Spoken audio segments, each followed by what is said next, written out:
가기사는 증시 각도기. 안녕하세요. 전부터 증시하는 진판한 지원입니다. 네, 안녕하십니까. 각도기 페이스메이커 페이커 곽선준입니다. 오늘도 페이커 잘 됐나요? 뒤처지고 있는 것 같습니다. 아, 연말에 지금 12월 달에 기대가 많은데 잘 안 되네요. 네. 아, 12월 달 한 달 동안 네. 뒤집어 보시려고요? 아, 좀 뭔가 뒤집으려고 했는데 내가 가진 주식들이 대주주 보유주 지분이 많은가 봐. 계속 물량이 터져. 네, 별로네요. 네. 네, 오늘 코스피는 0.4% 그래도 상승해서 끝났고요. 코스닥은 0.15% 상승했습니다. 오늘 시총 상위주인 이제 에코프로 BM이 많이 올랐거든요. 네, 그거 대비해서 지수가 좀 너무 못 오른 거 보니까 다른 것들이 참 많이 떨어졌다. 라는 생각이 좀 듭니다. 네네, BM 혼자 독주하고 나머지가 좀 빠져서 특별히 모기업은 조금 느낌이 좀 싸다 느낌이 좀 드네요. 에코프로를 팔고 에코프로 BM을 샀는 것 같아요. 에코프로가 오늘 8% 빠졌고 에코프로 BM이 15% 네. 상승했습니다. 예. 네, 그래서 오늘 업종별로는 운수 창고 업종이 제일 많이 상승을 했고요. 해운주들이 다 올랐어요. 네네. 흥하해운이 13%, 대한해운이 8%대, HMM 5%대 상승했는데 뭐 해운주를 뭐 왜 올랐는지 보니까 대부분 보도가 SCFI 그 상하이 컨테이너 운임지수 상승 때문에 올랐다라고 이렇게 보도는 나오는데 너무 미미하거든요. 오늘 보기 좀 이따가 차트로 보여드리겠지만 미미한데 왜 너무 기대가 그만큼 없어서 그런가 라는 생각도 좀 들었습니다. 그리고 증권주가 요즘에 STO가 좀 되게 좀 많이 핫한 것 같아요. 그렇죠. 계속 관련주가 많이 들뜹니다. 네, 사실 뭐 게임주 중에 하나도 결국 이거 또는 또 비트코인 연결돼서 계속 오르는 것 같고. 네, 오늘 그 얘기 먼저 하면은 비트코인도 4만 달러를 돌파를 했습니다. 네, 비트코인이 10월 중순부터만 보면은 갑자기 그때부터 급등하기 시작했거든요. 지금까지 한 50% 상승했어요. 10월 중순부터 한 달 반 만에 굉장히 좀 빠르게 올라가고 있고, 그래서 뭐 두나무 지분 갖고 있는 뭐 우리기술투자, 한화투자증권이 오늘 좀 강세를 많이 보였고, STO 관련해서도 신사업이 좀 부각되고 있습니다. 블레이드 엔터테인먼트, 여기는 자회사가 블레이드 STO라는 게 있는데 여기서 보유한 영화나 드라마, 배급권 등을 토큰 증권 형태로 출시를 한다고 합니다. 뭐 키움증권하고 MOU도 체결했고 은행권들에서 STO 컨소시엄도 있는데 여기에도 좀 참여를 했다고 합니다. 21년도에 한창 얘기가 많이 들었던 이야기였던 것 같은데 뭐 P2E 관련해서도 오늘 좀 많이 상승을 했어요. 뭐 위메이드 같은 이런 게임주들도 오늘은 좀 많이 급등했습니다. 네. 근데 STO라고 하니까 사람들한테 이해가 좀 덜 되는 것 같아가지고 이게 이해될 때까지는 세게 먹긴 힘들 거예요. 뭔가 메타버스는 뭔가 느낌이 왔잖아. NFT도 그래? 나만 갖는 거야? 근데 그게 돈데? 뭐 이런 게 있었는데 STO는 아직까지 그 구체적인 게 없어서 확 불이 붙으려면은 뭔가 구체적인 게 조금 더 보여줘야 되는 거 아닌가 하는 생각은 듭니다. 네, 근데 아무래도 오늘 뭐 블레이드 엔터 같은 경우에는 이제 영화나 드라마 콘텐츠 같은 거를 증권화해서 일반 사람들이 되게 좀 소규모로도 투자할 수 있게 만드는 개념이다 보니까 이런 좀 소규모 투자가 실제로 영화 산업 발달에 좀 도움이 되면 굉장히 긍정적일 것 같긴 합니다. 너무 투기성으로 이제 달라붙어가지고 막 급등락만 많으면 별로 큰 의미는 없겠지만 그래도 이걸 통해서 뭐 자금 조달도 원활히 되고 요즘 또 자금이 좀 없어서 좀 힘든 쪽도 좀 많잖아요. 그래서 뭐 성장성 있는 부분은 이런 개인들 통한 자금 조달도 좀 원활하게 되면 사업상으로도 도움이 좀 될 것 같습니다. 유튜버들 이거 STO 하는 거 아니야? 아, 유튜버 뭐 각도기 코인 아니 슈카나 뭐 이렇게 좀 큰 데들 있지 않습니까? 그런 데는 이거 할만할 것 같은데. 그죠? 뭐 구상을 하고 있지 않을까. 네. 뭔가 슈카의 지분을 예를 들면 그렇지, 일부를 증권화 해가지고 증권화해서 시중에 이제 돌리는 거지. 마치 IPO한 효과이겠네요. 그렇죠. 그거가 될 것 같아요. 뭐 우리 뭐 증시학도이나 어디 명함 이게 좀 어려운 사람 사실상 우리는 내용을 알지만 우리는 투자자 입장이지 그 발행할 입장은 아닌 것 같고 그런 한 100만 이상의 유튜버들은 고민을 좀 한번 해볼 만할 것 같아요. 그래서 오늘 증권 업종이 상승률 2위 업종 기록했거든요.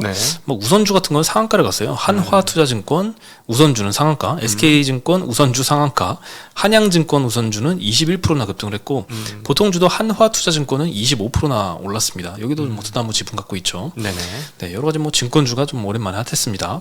그리고 에코프로비엠이 33조 무려 8,600억 원짜리 계약이 금요일날 43조. 나왔어요. 33조라고 들렸어요. 43조 8천억 원. 큰일 납니다. 삼성 SD하양 공급 공시였고요. 24년부터 8년까지 5년 동안 공급입니다. NCA 양극재 계약인데 일단 총 계약 금액만 공개가 됐습니다. 그래서 증권사별로 뭐 단가 추정에 따라서 계약 총 물량은 좀 다르게 받더라고요. 그래서 오늘 요 공시 관련해서 세 군데의 증권사가 코멘트를 해줬는데 각각 조금 시각을 한번 비교를 한번 해보겠습니다.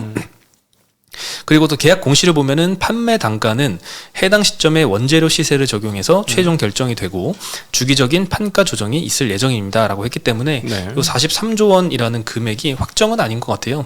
향후에 이제 판가가 올라가면 올라간 대로 떨어지면 떨어진 대로 다시 반영을 해가지고 매출에 인식이 될 것 같습니다. 어떤 제조업체 입장에서 마진이 확보되면 참 좋은 거죠. 일단은.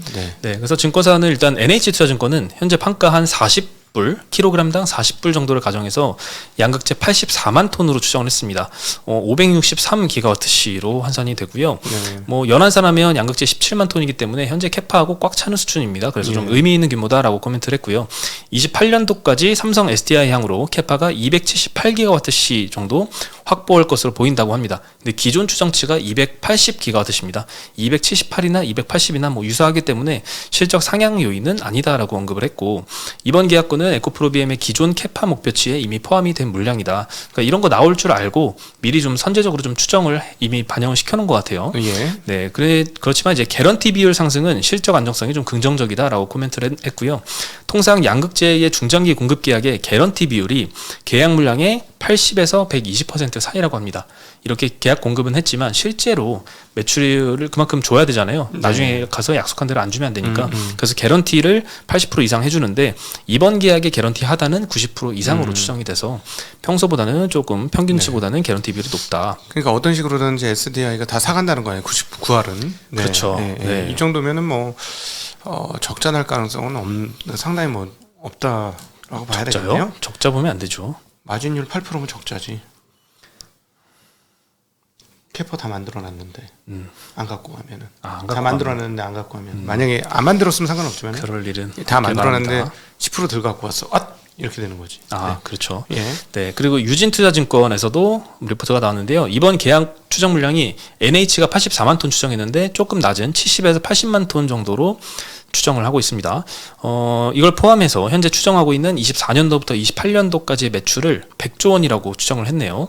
그래서 50조 원 정도 계약이 추가되면 이번 추정치가 달성 가능하다라고 언급을 했고, 향후 나올 물량으로는 SK하고 미국 공장 중장기 계약이 남아있다라고 언급을 했습니다. 물론 이미 추정치에 포함된 물량이라서 이번 계약으로 인한 실적 추정치 상향은 NH와 마찬가지로 없다라고 언급을 했고요. SK 이외에 추가 계약이 나오면 이제 캐파가 또 확장이 되겠죠. 그때 이제 추정치를 상향하겠다라고 언급을 하고 있습니다. 이번 계약에 대해서는 단기 주가에는 긍정적이겠지만 중장기 성장 계획에 이미 설정된 이상은 아니다. 생각하던 딱 그대로 나왔다라고 언급을 했는 것 같아요. 오히려 최근 단가 하락을 감안해서 추정치가 하향될 가능성이 있다라고 언급을 했습니다. 이거는 앞서 공시 내용하고 좀 비슷하죠. 향후 판가를 고려해서 원재료 변동에 따라서 시세 변동에 따라서 영향을 받을 수도 있다라고 했는데, 만약에 뭐 단가가 추가로 하락하면 그 영향도 받을 수 있다라고 언급을 했고, 해외 양극재 업체를 대비 4배 높은 PER을 부여받고 있다라고 해서 여기는 투자 의견을 비중 축소로 목표가는 20만 원으로 유지를 했어요. 전일가가 28만 원이었고 오늘 또 급등했잖아요. 한 15% 올랐는데 굉장히 좀 현재가보다 목표가가 좀 많이 낮습니다. 30만 원이 넘는데 지금 주가가. 그리고 하이투자증권에서도 마찬가지로 나왔는데요. NH하고 비슷하게 84만 톤 추정을 했습니다. 이 물량은 삼성 SDI를 거쳐서 GM이랑 스텔란티스, BMW로 납품을 할 것으로 이제 전망을 했고요. 이번 계약은 이제 내년부터 삼성 SD 향으로 매출 불확실성이 해소됐다는 점에 좀 의의를 찾는 것 같아요. 삼성 SDI형으로 나올 거는 같았는데 불확실성이 좀 있었는데 이번에 좀 확정이 됐다라는 의미인 것 같습니다. 그리고 공매도 금지에 따라서 수급 쏠림이 발생하면 단기 주가는 상승할 수 있다. 반면에 26년도 기준 PER이 37배이기 때문에 밸류 매력도는 좀 낮다라고 보고 있는 것 같아요. 수요 둔화 우려와 미국 대선 불확실성, 이거는 좀 트럼프가 만약에 당선이 돼서 IRA를 좀 막 공격하는 이런 언행이 있었을 때 그때 좀 주가 영향을 받을 수 있다라고 해서 뭐 상승 여력은 제한적이다라고 투자 의견은 홀드로 목표가는 27만 원을 유지해서 역시나 뭐 현재 주가보다는 낮은 상황, 어제 네. 종가보다도 조금 낮게 전망을 했습니다. 네네. 세 증권사 모두 공통적인 내용은 이번 계약은 예상한 추정치 범위 안에 있는 상황이라서 추정치 상향을 따로 하지 않았습니다. 네. 원래 다만 받을 거 받았다 이 말이죠. 그렇죠. 네. 원래 나와야 될 거라는 거죠. 네, 그리고 삼성 SDI향으로 매출 불확실성이 해소됐다는데 좀 의의가 있고, 다만 SK향 추가 계약은 좀 기대해 볼 만할 것 같습니다. 네. 네, 그리고 오늘 뭐 이차전지랑 로봇이랑 조금 거꾸로 움직였어요. 이차전지가 장 초반에 엄청 셌다가 좀 조정받았다가 다시 올랐다가 이렇게 왔다 갔다 했는데, 로봇주도 이차전지가 오르면 빡 쭉 빠졌다가 이차전지가 조금 떨어지면은 다시 올랐다가 또 다시 떨어졌다가 이렇게 좀 반대로 좀 수급이 왔다 갔다 쏠렸던 것 같습니다. 그래서 오늘 로봇주가 좀 많이 하락했습니다. 두산 로보틱스는 10%나 떨어졌습니다. 네. 그리고 티라유텍, 티로보틱스, 뉴로메카, 레인보우 로보틱스 다 3에서 6% 사이로 오늘은 로봇주가 좋지 않았습니다. 그리고 미국 정부에서 IRA 혜택을 못 받는 외국 우려 기업 세부 규정안을 발표를 했는데요. 현재 IRA 법안에선 배터리 부품과 핵심 광물 요 두 가지를 가지고 규제를 하고 있는데, 원산지 요건을 충족하고 북미에서 최종 조립하면 대당 7,500불씩 세액공제를 받는 게 현재 IRA 법안인데, 배터리 부품은 24년도부터, 핵심 광물은 25년도부터 외국 우려 기업에서 조달하면 안 됩니다. 근데 이 외국 우려 기업의 정확한 명단을 오늘 12월 1일 날 이제 미국 정부에서 발표를 했는데요. 외국 우려 기업 중에서도 이제 배터리나 반도체 규제 대상국에는 중국만 포함을 시켰습니다. 네. 그래서 중국에 있는 모든 기업은 미국에서 전기차 보조금을 못 받게 됐고요. 중국 기업과 뭐 다른 나라와의 합작 회사, 요거는 중국 정부 지분이 25% 이상이면 보조금을 못 받습니다. 25% 이내면 받을 수 있고요. 그래서 기존에 예상했을 때는 요 중국 정부의 지분율, 요게 참 관건이었거든요. 몇 프로로 나올지. 근데 보통 한 50% 이상 정도일 때 보조금을 못 받을 줄 알았는데, 예상 대비 좀 많이 강화된 기준이 좀 발표가 됐다라고 좀 평가가 줄을 이루는 것 같고, 네. 뭐 중국 정부 지분이 없더라도 뭐 최근에 이제 포드하고 CATL 사례를 보면은 지분 관계보다도 이제 라이선스 계약 통해서 실질적인 뭐 기술 제공 정도로만 하면서 영향력을 끼치는 이런 부분도 통제하기로 결정을 했습니다. 이것도 규제 대상이 포함이 돼서 CATL과 포드의 요 합작 방식도 규제가 될 가능성이 좀 있다라고 언급이 되고 있고요. 현재 그러면 한국 배터리 업체의 합작 회사 현황은 어떠냐 한번 보여드리면요. LG화학과 에코프로, 포스코 홀딩스, 포스코 퓨처엠의 합작 공장 현황입니다. 중국 지분율이 가장 낮은 합작사는 35% 정도, 가장 높은 데는 약 80% 정도인데, 가장 낮은 합작사 35%도 이 규정인 25%를 넘기 때문에 지분 조정이 좀 필요합니다. 네, 중국의 지분율을 조금 한국 업체들이 더 인수를 하거나 이렇게 지분 조정이 좀 필요하겠죠. 네. 그리고 뭐 LG엔솔, SK온 이런 다른 이제 한국 업체들의 중국 합작법인까지 다 합하면 총 합작법인이 한 20개 이상이라고 합니다. 근데 대부분은 표에서 보셨다시피 5대5 정도의 지분을 갖고 있는 형태가 많기 때문에 지분 조정을 좀 굉장히 바쁘게 해야 되지 않을까 싶습니다. 네네. 그리고 이미 업체들도 대응책을 마련은 하고 있다고 하고요. 그런 움직임도 좀 보이고 있습니다. LG화학은 이미 화유 코발트와의 합작 공장에 추가 지분 확보를 결정을 했다라고 하고, 당연히 추가 지분 확보하는데 돈이 들겠죠. 그래서 분담금이 6천억이었는데 9천억 정도로 늘어날 것으로 추정이 되고, 다른 업체들 다 마찬가지일 것 같습니다. 포스코홀딩스나 퓨처엠, 또 뭐 화유 코발트나 CNGR 이런 중국 업체하고 합작 공장을 만들고 있는데, 그 합작 공장에서 나온 물량은 유럽이랑 동남아 쪽으로 우선적으로 좀 공급을 하고, 나머지 추가 지분 인수도 염두에 둔다라고 소식이 좀 알려졌습니다. 네. 근데 어쨌든 잘 대응을 해야 되는 상황이고, 계속해서 이제 이런 식으로 자꾸 쪼으니까 쉽지는 않은 상황이죠. 네. 네. 그리고 뭐 또 지난번에 뭐 GM처럼 이렇게 좀 니네 돈 많이 벌었으니까 우리한테 더 줘 뭐 이런 식으로 나와버리면은 계속 넘어야 될 산들이 계속 많아지는 것 같아서 좀 안타깝습니다. 네. 이미 투자를 하고 이제 미국에 투자가 들어간 이상 조금 입김이 갑자기 미국 쪽에서 미국 회사든 전기차 회사든 아니면 정부에서든 조금 약간 말이 자기네 유리한 식으로 이제 바뀌거나 규제가 좀 바뀌거나 할 우려는 좀 있는 것 같고요. 네, 전차 안 팔려서 더 그런 것 같아요. 네. 많이 팔렸으면 이런 우리가 갑인데. 예. 그렇죠. 네. 그렇다고 투자 회수할 수도 없고. 그렇죠. 네. 그리고 단기적으로는 이번 규제 발표가 좀 더 많은 자금 조달을 좀 필요로 할 수도 있을 것 같은데, 장기적으로는 네. 중국 대비 좀 경쟁력을 더 키울 수 있다라는 시각도 좀 있고요. 특히나 이번 소식 관련해서 분리막 업체들이 좀 강세를 보였습니다. 분리막이 중국 업체 점유율이 22년 기준으로 거의 70%에 달했기 때문에, 그리고 게다가 중국발 공급 영향도 좀 기존에 컸던 것 같아요. 네. 네. 그래서 뭐 2차 전지 강할 때 분리막 업체들이 조금 주가가 못 갔던 때가 있었는데 반대로 이번 법안의 좀 수혜는 상대적으로는 좀 분리막 업체가 좀 받지 않을까 이런 기대가 좀 형성돼서 SKI 테크놀로지 오늘 14%대, WCP는 6%대 상승했습니다. 네. 네, 그리고 반도체 보조금 규정도 이달 내에 발표가 될 예정입니다. 요 상무장관이 언급을 했고요. 엔비디아에 대해서 이 중국의 AI 기술 개발에 도움을 준다라고 판단이 되면 다음 날이라도 바로 통제할 것이다라고 언급을 했습니다. 엔비디아가 그래도 빠져나갈 길을 빠르게 좀 찾고 있었는데 네. 자꾸 미국 정부에서는 요거를 끝까지 막으려고 하는 움직임이 있는 것 같고요. 그렇죠. 엔비디아가 이제 중국 쪽으로 파는 걸 규제하면 이 엔비디아 GPU 칩에 들어가는 HBM 만드는 우리 업체들도 조금 뭐 물량 타격은 좀 받을 수 있겠죠. 그래서 오늘 HBM 조정하는데 이 소식이 좀 영향을 끼쳤던 것 같습니다. 그래서 오늘 한미반도체, STI, ISC, 뭐 프로텍, PSK 홀딩스 기존에 강했던 업체들 오늘 3에서 6% 사이로 좀 빠졌지만 그래도 긍정적인 소식은 반도체 가격은 상승을 하고 있습니다. 디램 익스체인지에서 11월 메모리 고정 가격을 발표를 했는데요. 디램은 PC용이 전월 대비 2% 상승, 서버용이 한 4% 상승했고요. 특히 낸드가 상승폭이 큽니다. 전월 대비 31%나 급등을 했습니다. 네, 감산과 수요 상승 영향에 예상치를 좀 크게 상회하는 결과가 좀 있었고요. 키움증권에서는 낸드 공급 체인이 좀 반등이 좀 크기 때문에 낸드 공급 체인을 추천을 했습니다. 뭐 한솔케미칼, 솔브레인, TCK, 워닝머티리얼즈 이런 업체들 봐라라고 언급을 했고 1분기 낸드 가격도 예상치를 크게 상회할 것이다라고 언급을 했습니다.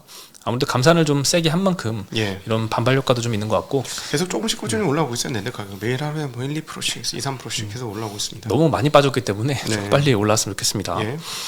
네, 그리고 삼성전자에서 좀 반도체에서 좀 타격을 받은 소식이 있는데요. EUV 펠리클, 요거 관련해서 조금 좋지 않은 소식이 좀 있었습니다. 펠리클이라는 거는 이제 회로가 새겨진 마스크에 이물질이 묻는 것을 차단하는 덮개 역할을 하는데요. EUV를 마스크에 닿게 한 후에 온전하게 펠리클 바깥으로 나가야 되기 때문에 투과율이 높아야 됩니다. 근데 12월 2일 날 삼성전자가 요 EUV 펠리클 현황에 대해서 좀 공개를 했거든요. 요 자료를 보시면은 일단 EUV 펠리클의 3분기 기준 투과율이 90%다라고 공개를 했고 또 공급업체로 미쓰이로부터 공급을 받는다라고 밝혔습니다. 일단 첫 번째 투과율이 90%라는 의미는 펠리클로 진입한 빛의 90%만 통과해서 마스크에 닿았다라는 의미입니다. 근데 이 범용 공정인 불화르곤 공정 이 브라르곤 공정용 펠리클 투과율이 99.3%인데 훨씬 못 미치는 수준이라서 생각보다 이 90%라는 수치가 좀 낮았다라는 게 첫 번째 실망 요인이고 두 번째는 삼성은 이제 현재 파운드리 일부 라인에 EUV 펠리클을 도입을 했는데 국내 업체는 쓰지 않고 미쓰이로부터만 공급받는다는 소식도 조금 실망적이었던 것 같아요. 원래 공급하다가 잘린 건 아니고요. 뭐 SMS텍이나 FST나 열심히 EUV 펠리클 개발 중인데 여전히 아직 막 납품을 할 정도는 아니구나, 기술력이 그 정도는 아니구나 라는 실망감은 좀 있었습니다. 그리고 펠리클도 예를 들어서 상태와 조건에 따라서 다른 걸 쓸 수도 있어요. 케미컬 많듯이 펠리클도 종류가 많을 수도 있어서 뭐 거기서 만든 거는 이 공정에서 못 쓰고 예를 들어 EUV 공정은 투과율이 아주 높아야 되는 공정이면 펠리클에 제일 잘하는 미쓰이 거를 주로 쓰고 그거보다 조금 아닌 공정에서 예를 들어 SNS텍이나 이런 쪽 걸 쓰고 뭐 이럴 수도 있어요. 근데 정확히는 모르겠어요. 이건 잘 얘기 안 해줍니다. 실적으로밖에 확인할 수 없어요. 이런 얘기를 삼성이 뭐 잘 안 하잖아요. 뭐 파운드리 관련해서도 뭐 너무 얘기를 안 해주고 막 이러는데 이번에 오랜만에 좀 공개를 했는데 뭐 여전히 90% 수준이고 미쓰이로부터만 공급받는다라는 소식 때문에 SNS텍이 오늘 마이너스 8%로 끝났는데 저가는 마이너스 20%였습니다. 장 초반에는 이 우려가 엄청 상당해서 다 막 매도 물량이 엄청 나오더라고요. FST도 저가는 마이너스 17%였는데 많이 반등했습니다. FST는 오히려 풀전에서 1.5% 상승해서 끝났고요. 하루에 1년 수익을 났네. SNS텍은 마이너스 20%까지 갔다가 마이너스 8%로 끝났습니다. 손절했다면 좀 많이 쓰라렸을 굉장히 좀 큰 변동성이었습니다. 네, 그리고 아까 말씀드렸던 해상우님 4주 만에 반등했다라는 이제 보도 때문에 저도 좀 찾아봤어요. 도대체 뭐 얼마나 반등했길래 오늘 해운주들이 이렇게 주가가 많이 올랐나 했더니 거의 뭐 오른 게 확인이 안 될 정도예요. 안 떨어지네. 더 이상 떨어지는 거는 뭐 막았다고는 볼 수 있는데 이미 안 떨어진 거는 예전부터 오래됐고 뭐 4주 만에 반등했다고 하는데 뭐 별로 큰 의미는 없는 것 같습니다. 일단 12월 1일자 기준으로 상하이 컨테이너 운임 지수가 전주 대비 17포인트 상승해서 1010.81포인트 기록을 했다고 합니다. 네. 그래서 흥하해운이 13%, 대한해운이 8%대 오늘 좀 상승한 영향은 있습니다. 예. 네. 네, 오늘 소식은 여기까지고요. 저희는 내일 다시 인사드리겠습니다. 네, 안녕.